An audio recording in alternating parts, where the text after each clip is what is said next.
리걸마인드 연구소입니다.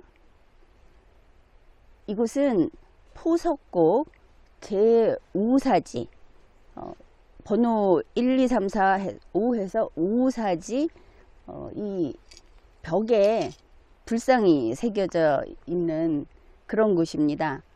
그래서 이제 이 불상의 명칭은 포석곡 제5사지 마의 열의 좌상 이렇게 되어 있습니다.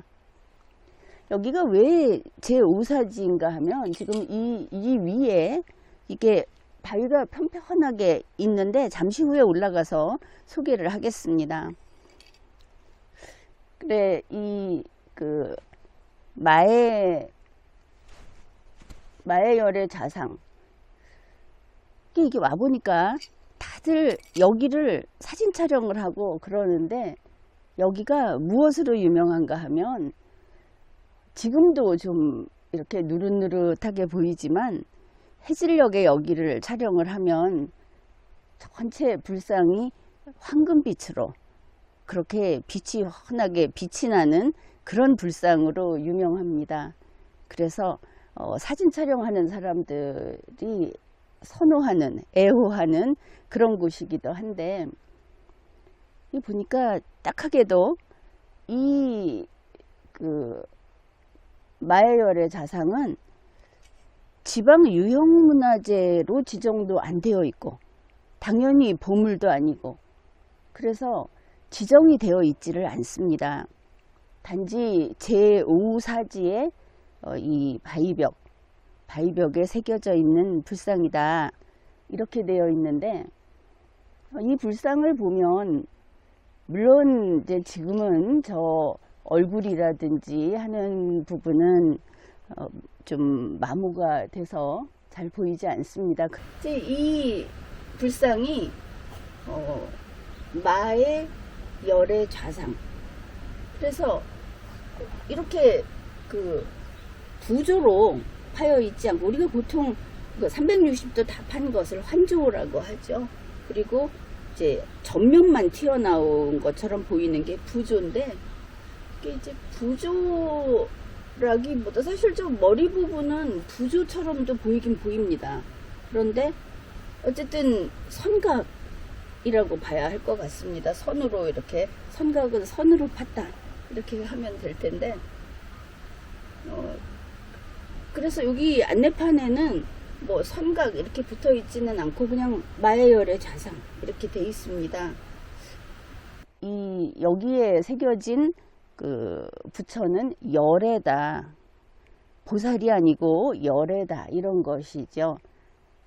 우리가 이런 문화재 탐방을 하다 보면 마애라고 하는 것은 바위에 새긴 그런 것이고 열애라고 하는 것은 우리가 흔히 보살과 열애를 구분할 수 있는데 그 열애다, 부처다 이런 것이고 좌상은 이제 앉아서 있는 모습이다 이렇게 보면 되겠습니다. 밑에 보면 연꽃 무늬도 분명히 보이고 좀 가부좌를 하고 있는 것처럼 보이는 이런 것, 옷의 선 이런 게 다 보입니다.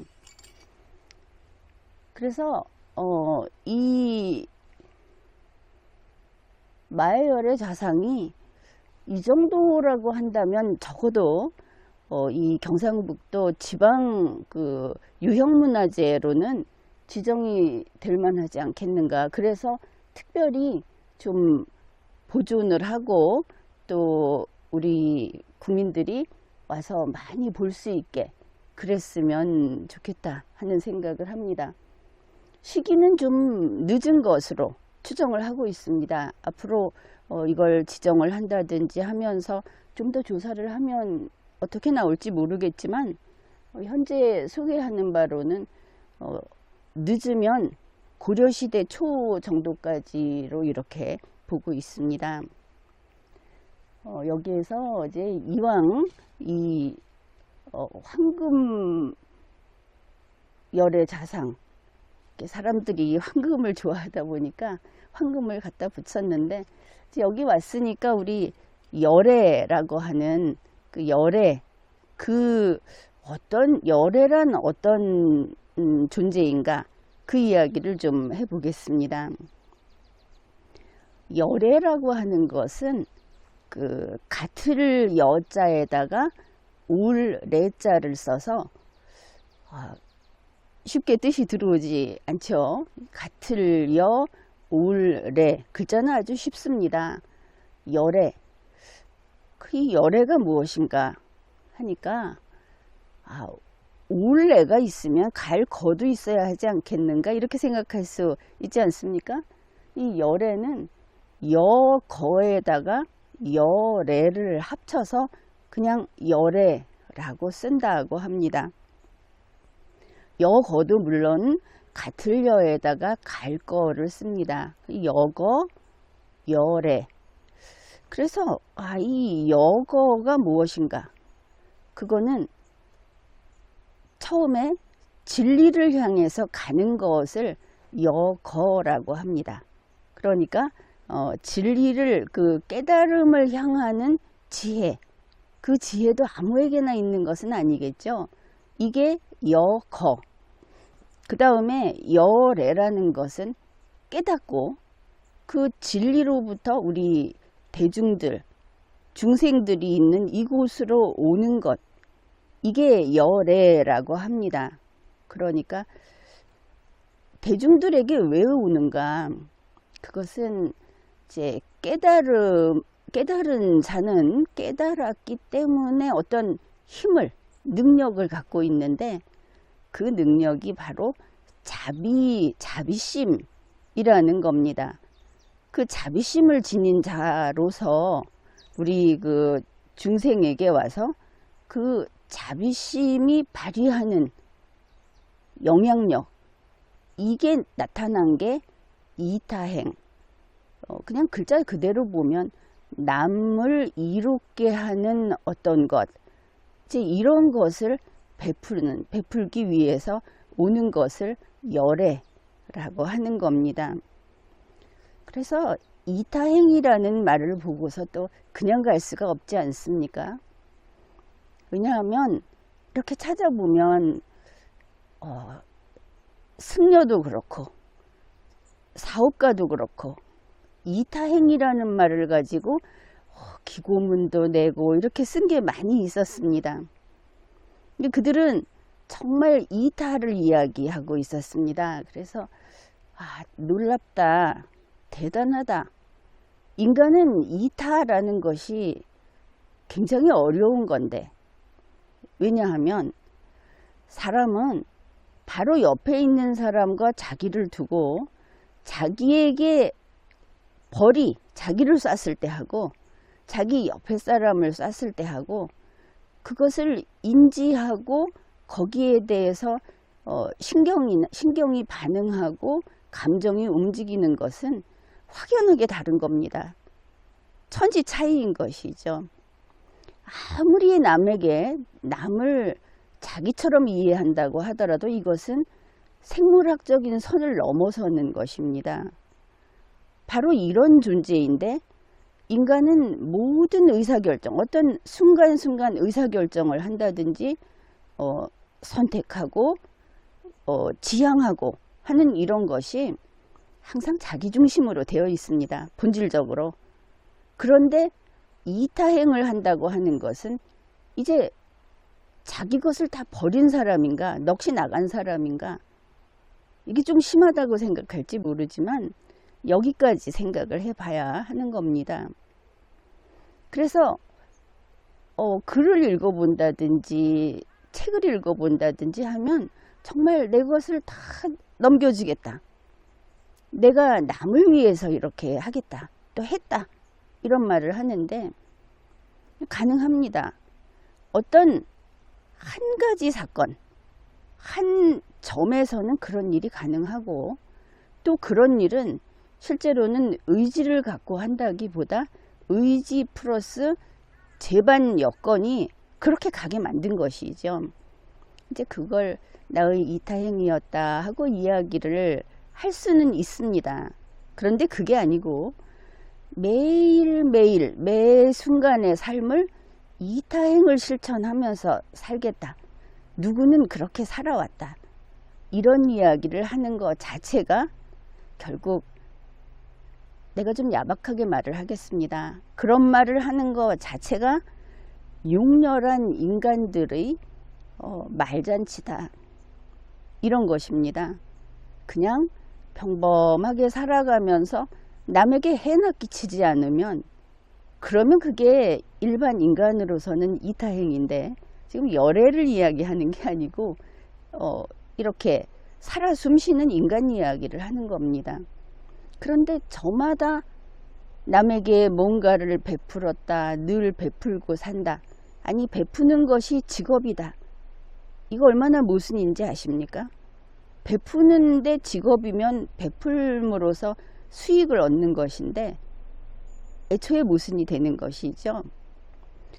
우리 지금 살고 있는 이 세상에는 베푸는 사람, 자선, 그리고 남에게 모든 것을 양보하는 사람이 널려 있습니다. 그러나 그것은 과연 진실일까? 그래서 이제 이 이타행이라는 걸 보면서 이렇게 생각을 해봤습니다. 과연 우리 인간이, 원래 이런 존재로 태어난 인간이 할 수 있는 이타행이라는 것은 어느 선까지일까?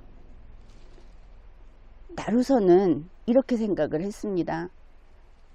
우리가 마주하는 상대방을 나만큼 존중하는, 아주 정신을 바짝 차리고 욕심을 움켜쥐고 욕심을 제어하면서 나만큼 대우하는, 이 정도면 인간으로서 꽤 괜찮은 이타행이다. 이렇게 생각을 해봤습니다.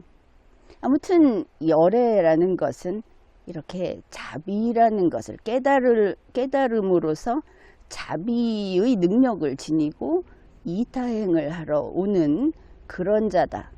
이런 뜻입니다. 그 열애는 이제 우리가 부처라고 불러도 될 텐데, 이 부처는 어디에서 오는가 하면은 이것은 뭐 불교 쪽의 전문 용어니까 우리도 하나 알아둡시다. 진여의 세계에서 우리들의 세상으로 온다. 이렇게 말을 합니다. 그러니까 진여의 세계에서 우리 세상으로 와서 진여를 깨달은 이로서 이 중생을 위한 교화활동, 중생을 위한 이타행을 하고 그리고 그냥 사라져가는 이다. 이 부분도 참 무리가 없어서 좋지 않습니까? 사라져간다. 영원 불멸이 아니다. 우리는 이런 열애보다도 보통 인간이니까 우리가 참 유한하다. 우리는 결국 사라져가는 존재들이다. 지금 우리가 내가 지금 허술히 혹은 생각 없이 그러지 말았어야 할 일을 하면서 보내는 이 순간이 우리 인생에서 뭉청뭉청 떨어져 잘려나가는 내 인생의 조각이다. 다시 돌아갈 수 없는, 우리는 앞으로 남아있는 시간은 자꾸 줄어든다. 이런 생각을 해야겠습니다. 그렇다고 비관하거나 슬퍼할 거는 없고, 이건 사실입니다. 사실을 알고 살아가는 이는 당당하고 또 늘 활기차고 늘 아름다울 수 있는 것이죠. 근데 이 진여의 세계가 뭔가, 진여라는 게 뭔가 하니까 이제 우주 만유의 모두가 이렇게 차별이 없는, 이게 평등하고는 조금 다른 느낌인데, 차별이 없는 있는 그대로의 그 모습을 보는 한결같은 마음, 이게 진여라고 합니다. 이제 우리는 뭐 위대한 그런 그 성인도 아니고 그냥 보통 그 흔히 말하는 오욕칠정이 이렇게 부드럽게 숨죽어 있는 상태의 원만한 삶을 사는 사람들입니다. 그러니까 우리가 이거 할 수 있겠다. 진여의 세계 이거 알 수 있을 것 같다. 왜냐하면 있는 그대로를 보고 사람을 막 차별하지 않고, 그래서 어느 승려는 탁발을 할 때 돈이 있는 사람이나 빈곤한 사람이나 가리지 않고 가서 밥그릇을 내밀고 밥을 얻어 먹었다고 하는데, 뭐 그게 꼭 평등하게 대우하는 것인가는 모르겠지만, 이 열애라고 하는 존재는 바로 이런 의미를 담고 있다. 그래서 열애는 깨달은 자이기 때문에 우리가 부러워할 것인가, 그것보다도 이런 여거와 열애가 합해져 있고 이 추구하는 세상, 이가 가지고 있는, 이 양반이 가지고 있는 그 파워라는 게 깨달은 이의 자비심이라는 거, 그리고 이 열애가 하는 일이 이타행이라는 거, 이런 것을 보면 우리도 또 그렇게 멋지게 그런 것을 할 수 있을 것도 같다, 그런 생각을 합니다. 이제 저 위에 올라가 보겠습니다.